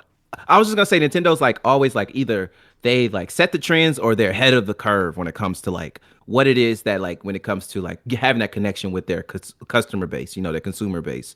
Um, for me, E3 was just so like it was my first experience of like seeing like being in not feeling like an outlier because I love video games so much. Like all my friends really didn't play video games that much. So like when June hit, that first week of June, oh, I'm at Oh home man. all week, all week. I'm at home all week. G4 on TV, Uh-huh. got my snacks, hanging out, like watching this, like on my LCD, like two big fat back TV. Like I didn't have the Yep. money for the flat screens yet, so the fat Playing with the backs. antenna. Yep, playing with the antenna or Yep. something, or my mom being like, we only got two cable boxes now. We ain't got three. So we took that one out your It's like, all right, so I gotta grab that one, go to this and do that. So it's like really having those experiences and really enjoying it.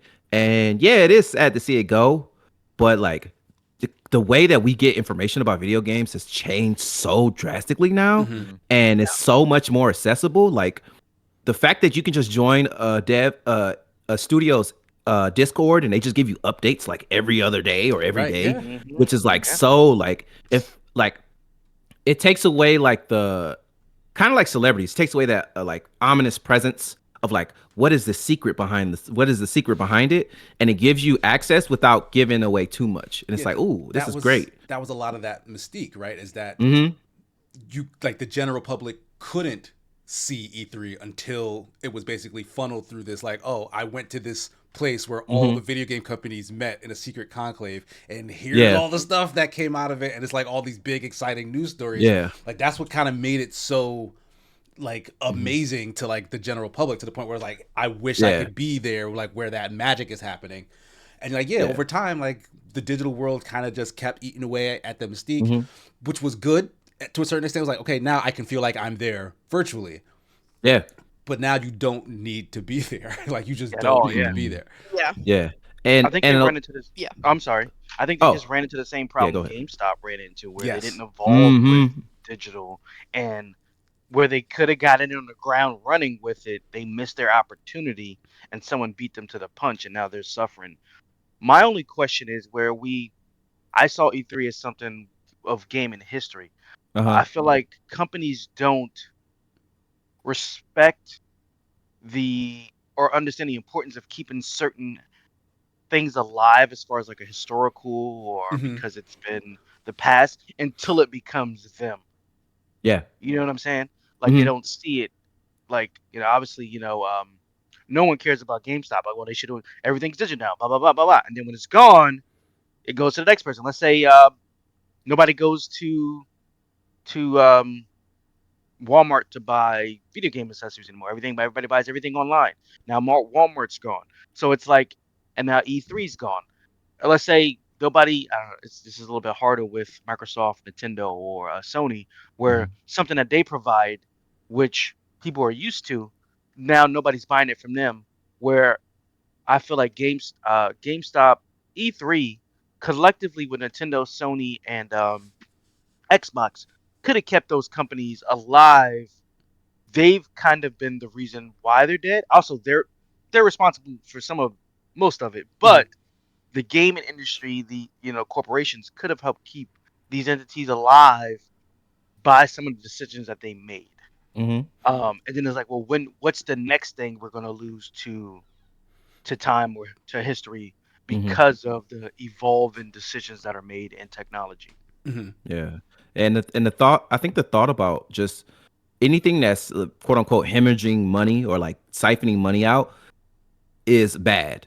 So like even if it is like a preservation of this space or preservation of this thing that is like historically been the tried and true thing for a lot of folks, that idea or that ideology isn't great because they're worried about losing shareholders or losing such and so and so Yeah, in a certain yeah. extent. So it's like, so when you think about it, it's like the public library complex, you know, like everybody appreciates the public library, but people don't really care about the public library until they say they're about to take it away. And then it's like, oh no, where it turns out a lot of people actually still utilize the public library. You just don't see it on a daily basis. It's like one of those things like E3 could have just scaled back. They could have been like, we're gonna do half of what we used to do.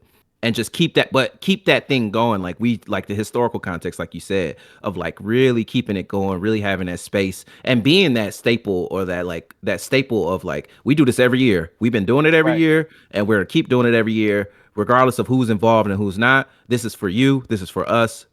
We're gonna keep this money going, et cetera, et cetera. You know, and I think in their eyes, they're probably like, even if they're probably like, it's probably gonna be a waste of time. Attendance been dwindling. Da da da da. Da. They could have easily like pivoted in a way that could have preserved that, but it's just the aspect of the money and the aspect of like the games change. You know, also when you're on top, a lot of people do things, and we've seen this again and again. A lot of companies have done things to keep people from having that same space or sharing the limelight. And then when somebody comes around, it's like, I'm tired of you doing shit like this, we're gonna do it the other way. Then we get like people like Jeff Keighley, which I think I'm gonna predict this. Jeff Keighley's reign is coming to a close in like the next 3 or 4 years because Ooh. I'm sick of his shit. I'm gonna be honest.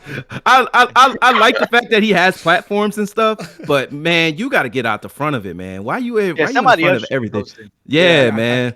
I think that is starting to bite him in the ass. Is that he's front and center the whole time? Because like like I'm a Jeff Keighley fan, possibly a Jeff Keighley apologist at this point. Because like I keep having to defend some of the stuff he's doing. Like I really like that he's put together an award show of this scale. I really like that he kind of took the reins when E3 was floundering. Award show. Thank you, Yeah, Rachel. an award Yes, show. award Yeah. No one else is gonna say it. I'll say it. Thank you. But like his Summer Game Fest thing has kind of it has taken the place of E3 in that like people are deciding to do that in terms of like reveals and stuff, so that at least it happens somewhere in a sort of enclosed thing versus like what the ESA was doing. I personally think Jeff Keighley at some point wants to scale that up to like a live in person thing at some point as well. But again, like because of the freedom that publishers have to just do it on their own, that's what makes that such a hard sell nowadays. Sorry, go ahead, Casey. Oh no, you can chime in, Rachel. I was just gonna say, like, so I'm seeing some bit in the chat of, I think Lampy, you especially, like that this isn't directed to you. I'm just gonna like a little bit of a defense here because people like saying like, well, the ESA could have made it more relevant. The ESA could have done this. I've met Stanley Pierre Louis, and I will say he is more aware than anybody of just what E3's perception is like in the industry and how and how its sort of like overall fortunes are. Like he is more aware that he is as aware. He's not out of touch at all. He knows what's going on in the games industry. And he did an interview, plug, not me, but he did an interview with GamesBee recently where he was talking about what they tried to do to save E3. They did. I will say, I really do think they did everything they could. They threw every idea at the wall. And eventually they realized, like, this is just an expense that is not, I think it's the name that is no longer relevant. I think it is the term E3 is no longer, it carries with it the connotations of this certain kind of event that is no longer what publishers want to be part of. I mean, he does say like their member companies are part of lots of different events around the world, and I think part of it is that they want to diversify and support member companies in other conventions around the world. I think E3 became too big of a behemoth for them to support anymore. So I yeah, I do want to defend, because he has gone on record to say they did try and come up with different versions of E3 that would appeal to people. They did a digital E3, to their credit, during the pandemic. The last Yeah, E3 they was did a one of digital those. E3. Yeah, they And- did do They that. did a scaled back one as well, like long before the pandemic stuff. They moved it out of LA, and I think it was on the East Coast Mhm. or something. Like it was Oh, like man. in like was it like in Florida, something like that? It was a full on different location than they'd ever done it before, and they scaled it back to try and like cut down on costs. And folks didn't like it. Like every press junket that came back was like, yeah, it wasn't the same. I didn't really like dig what they tried to do there, and then they brought it back because like people weren't happy. I So, probably they've been mispronounced trying. his name. Yeah, because I see his last name looks like it should be pronounced Stanley Pierre Louis, but it's probably Pierre Louis. I don't know. I never actually asked him how to pronounce his last name. I always, he was introduced to me as Stan. So, anyway, yeah. So he's, yeah, and just to say, like, the trying to save it. Well, of course, I mean, of course, this trying to save it isn't going to be public. I think. Mhm. Again, like, it's this perception of like what E3 is and what it's meant to be, and I think it's a little bit unfair to say, well, the ESA didn't try to save it, or nobody, E3 just died because it didn't try to change to become relevant. It did. Yeah, a lot of It's stuff happened. for an event that big and that expensive, and the fact that, especially with the pandemic, I mean, let's not discount how unexpected and cataclysmic the pandemic was, because the pandemic changed everything in a matter of months. And that was a huge bombshell to the video game industry. I mean, I would go on record to say that I think one of the reasons we're having such a big bust period right now in the games industry, and we're having all these layoffs in spite of the fact that it's been one of the most successful years for gaming ever, is because of the pandemic boom period that we went through. Mhm. We're still dropping off, and we're still stabilizing because of that. So Yeah. I think, I mean, yes, E3 was kind of dying before then, but that really, like, that took it off life support, full stop. Mhm. And that shortened the window that the ESA had to try and change it to make it relevant Yeah, again. because the E3 that got canceled because of the pandemic was the one where they were revamping the public experience. Like, because they did it the first year, was like, hey, we're gonna sell tickets to the public to get here, and they set up nothing for the public to actually do. Like, so if you paid tickets and you went to E3 and you were still an outsider, because like stuff was still exclusive to press. Like, they took that feedback. They were trying to make an event that would work for the public and work for the press and industry folks, and that was when the pandemic hit, and it was like, oh, we can't do it. Yeah. And so that, I think, let's not like discount how much that accelerated the death of E3. I think it was going to die eventually, or at least it was going to become something that was no longer E3. It's what's the idiom? Theseus is the ship of Theseus. Sure. Yes. Yeah, Yeah. something like that. I like But vision. yeah, that's my that's my take on the situation. A little, maybe a little bit. Maybe I'm a little bit on the side of, like, the people on the other side, because I know, like, I don't want anyone to think the people behind E3 didn't love E3. They loved E3. Like, I just want to, sometimes I want to make it clear, like, the people who are like the bigwigs in this industry, they love video games just as much as we do. Loving them is just not enough. That's the problem. Yeah. Yeah, you Very can't well pay the said. bills with love. Yeah. No. Nope. I wish I could.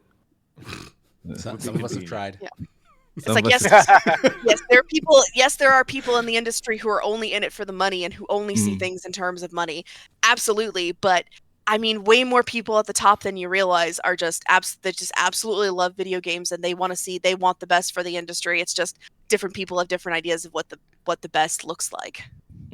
Yeah, when you have something as big as E3, I'm sure they have so much like financial ties in it and other companies, and that even something like scaling back to be like, well, we didn't pay you X amount to make it smaller. We wanted the Comic-Con of video games. And so whoever they're invested with isn't going to allow them to do probably a lot of things that they wanted to do. Yeah, it's a whole multitude. Yeah, multitude of factors that like contribute to that, and it's just sad to say. There's so many things that could have happened, but yet it still was like. I have a question for you guys. Do you think How much do you think publishers, how do I phrase this? Publishers pulling out of E3, why do you think they did? Why do you think? Because I have my theories, but I'm more curious to hear what you guys think. Why do you think the publishers like Microsoft, Sony, Nintendo, why do you think they just stopped wanting to be part of E3? I think Microsoft, since I think two things happened with Microsoft. One was that they shit the bed with the Xbox One, the launch, and they suffered through that entire console generation really bad. So I think that could have, and like for Microsoft, it was that of like realizing like, oh, we can just pull back and like announce stuff when it's like the right time to announce it, or doing things they did, even though they still haven't. Remember they announced Scalebound, and then that never came out, and that looked amazing. That was an I'm E3 announcement though. Yeah. Soon. Yes. Too soon. It's still too soon. Too soon. It will always be too soon. Too soon. But like that, like so, like they were just trying to revamp, and I think that I think they really approached it with that. And then I think with the other ones, it probably was just like, they just wanted to. I think it might have been too much pressure to have something ready to announce. Far as like next innovations or tech or games or whatever on their front every year at the same time, like, and when like a lot of stuff like the development of games and a lot of other things is taking way longer than it used to. That's a really good point, actually. Yeah. So like you can't just be like, oh, here's some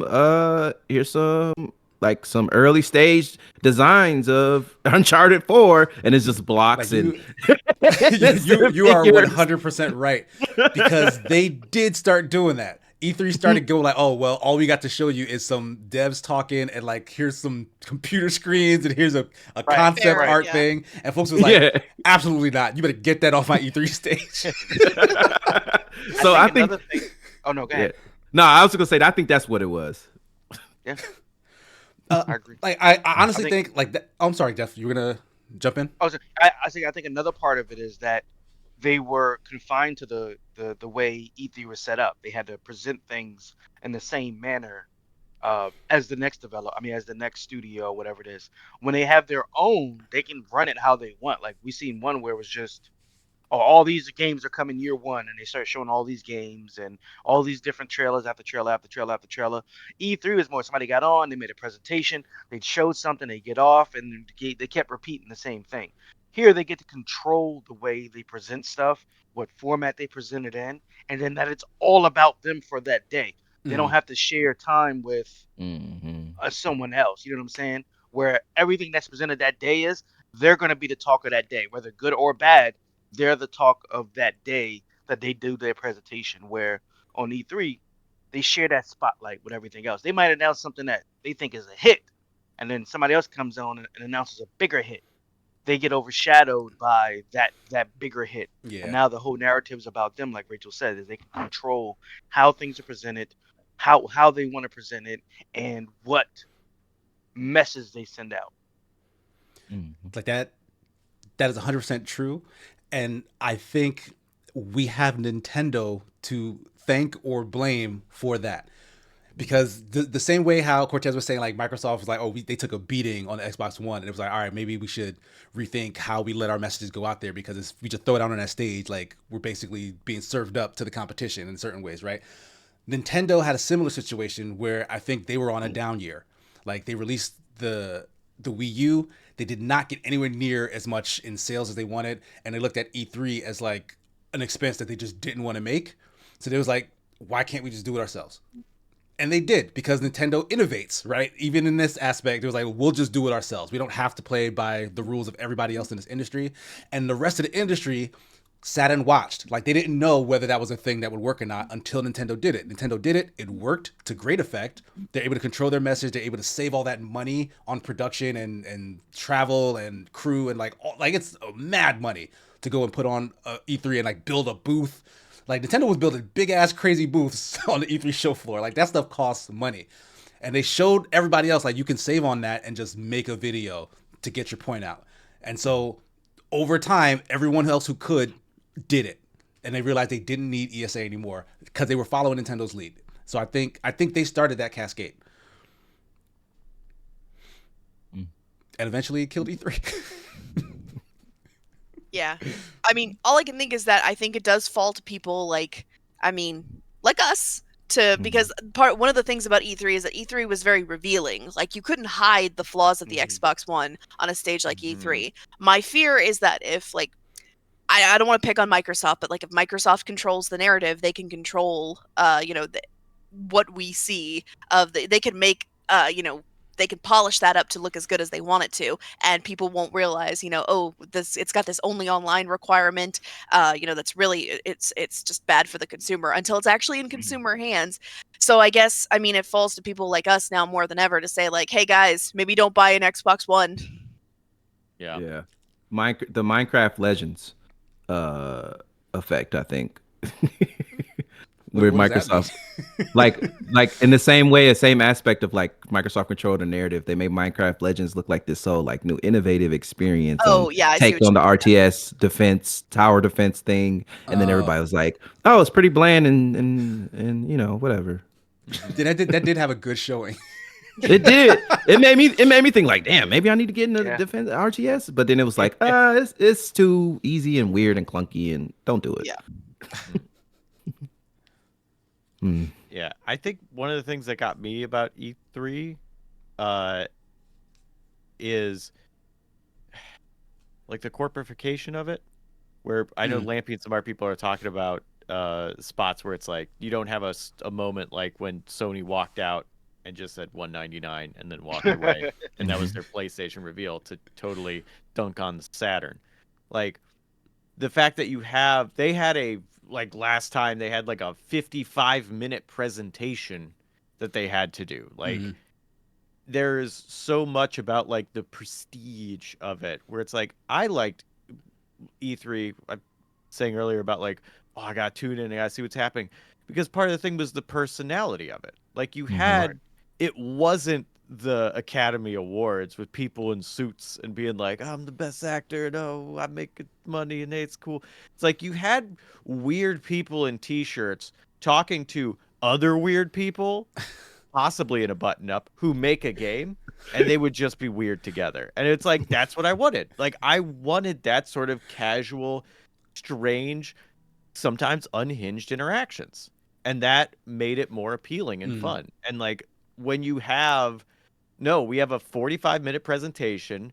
Keanu Reeves is booked for exactly 9.5 minutes of it, and we have to get every ounce of juice that we can out of that because of the amount we paid for it. Like you lose that. And I feel like nothing is like, you gain a little bit of spectacle, but like we've got that spectacle elsewhere. That's not what at least me and I think some other people want out of that experience. Fair enough. Any closing thoughts on this before we wrap things up? I'm still not gonna watch the Game Awards. I don't know. Still not appealing to me. They didn't give out any awards. The best RPG was like regulated to like aside. Like some of the best games were regulated to Jeff Keighley just announcing them and saying like, congratulations. It was like you could pick. It sounded like he did a raffle and said you can pick up your prize at the ticket window. Right. Fair enough. Yeah. That's what it felt like. That is 100% true. It's a fair criticism. The Game Awards definitely does not focus on the awards part, and that does suck. That's not new. It sucks. Yeah, but I will say, in terms of like a video game industry showcase, we don't have E3 anymore, mind you. But representatives from Sony, Microsoft, and Nintendo, as well as all the other big publishers, do show up to the VGAs. Like, they make the trip to that place, and brand new games get announced at that place. So to me, it does seem like the Game Awards is actually starting to take the place of and to fulfill that role of prestige that E3 used to, in terms of like a physical location where the gaming industry wants to actually be at. But that's only for the trailers. Like part of what made E3 was the interaction. Like from the people who go, right? Like the physical people at the location. And like the people who don't go could be like, oh, I got to read or watch this thing about a game that's coming out, and I get to learn about things. When you see a trailer, the industry professional that's at the Game Awards saw the exact same trailer as everybody else at home watching it on YouTube. Like, Sure. there's nothing special about that. There's nothing different about that. There's nothing that a professional can bring to the consumer, to anybody else, by being there. That is true. But what I'm getting at is the incentive, right? Like, why would you, as a big video game publisher, go and meet up with all the other big publishers? It used to be because E3 is where you have to go show your hand, right? Like, we're all getting together. We're going to talk about what we're doing here. At the very least, now it's, all right, well, we got to show up and see if we won an award because we were working all year and like maybe we can get some accolades. So I'm going to show up to this party. And then that's where, you know, the industry can like meet and mingle, whatever. That's what I'm looking at as like a possible replacement for it. And maybe Jeff will at some point merge the two. Maybe the VGAs and the Summer Game Fest will become this sort of thing that eventually takes the place of what E3 was. And I know people hate that because they don't want Jeff Keighley to have all this power or whatever, but he won't run it himself forever. At some point he'll go to the background. He'll be the Rupert Murdoch of video games and like terrible. I thought you were an apologist, not an assassin. That's not how you want to frame this man, if you like. Okay. Yeah. No, I just mean like he'll just be in the shadows telling people what to do offhandedly, and then. Okay. All right. All right. That's one way of promoting his of promoting him. Yeah, defending him. All right. That's gonna wrap it up. Thank you, everybody in chat. Thank you to my guests. This has been episode 126 of the Sigma Show. Cortez, where can people find you? What do you have coming up that they can check out? Yeah, so you can find me on Twitter at Black Lumberjack, but you can find my podcast, my show, my baby, the one I crafted, and the one that I have with the new co-host, Call Me Asia. She's doing amazing things. She's holding me accountable for actually expanding on what we do at the Unapologetically Black Gaming Podcast. Nice. You can find us at UBG Pod everywhere. We are coming back for season 4. February 2024. Yes. And we are going to be doing bigger and better and more deep diving, not just interviews and not just shit talking, but a lot of other stuff. We're going to be talking about some stuff. She's actually going to force me to play Baldur's Gate 3. Nice. Which I know is a nice game. I just don't like paying full price for games, y'all. I'm gonna be honest. I'm a salesman. You give me 30% off. I say like any game that's over 30% off, you should buy it. If it's like 10, 20, no, don't buy it. It's not worth it. They're just throwing you dollars, pennies on the dollars. But anywho, yeah, find me on the internet. Thank you so much, everybody, for listening to me rant about stuff. And Unapologetically Black Gaming Podcast, February 2024. That's all you need to remember. Nice. Rachel, where can folks find you? What do you have coming up that they can watch?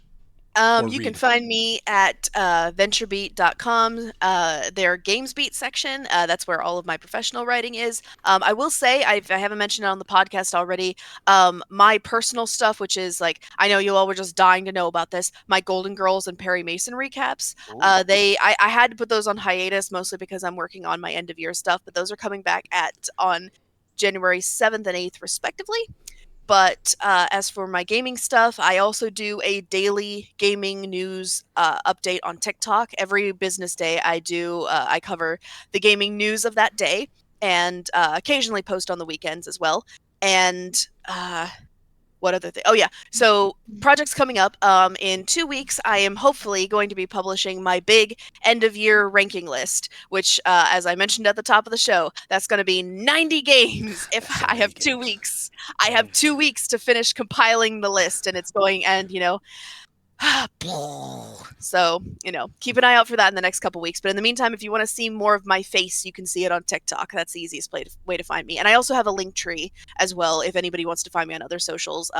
My Twitter handle is just up above, and I think my link tree is in the bio to that. I'm also on Blue Sky and Threads if no one wants to get on Twitter. Thank you. Rexicon Jesse, where can folks find you? What do you have coming up? Rexicon Jesse on Twitch and Twitter, and also Blue Sky. Yay! And Yay. YouTube and all that. I'll be streaming. I have to change my streaming schedule because I am now also at Second Wind. Yay! Yes. That's great. But now that means that there's meetings happening at times where I was streaming for the last couple of years. So I'm gonna have to change my personal streaming times to be in meetings. But I do stream. I'll have my schedule up on there, so you can follow me on there, and I dual stream on Twitch and Twitter. Not Twitter, YouTube. There you go. So you can check that out. And then all my tabletop RPG stuff is on sale at rexiconjesse.itch.io, which was on the I quit my job sale, which is still happening till the end of the year. But now it's a surprise. I have a new job sale. Nice. Even look at you. Yeah. Even better. Yeah. Slightly happier attitude in it. Superman Jeff 12. Where can folks find you? What do you have coming up that they can check out? Hey, so yeah, you can check me out, Superman Jeff 12, across all social media.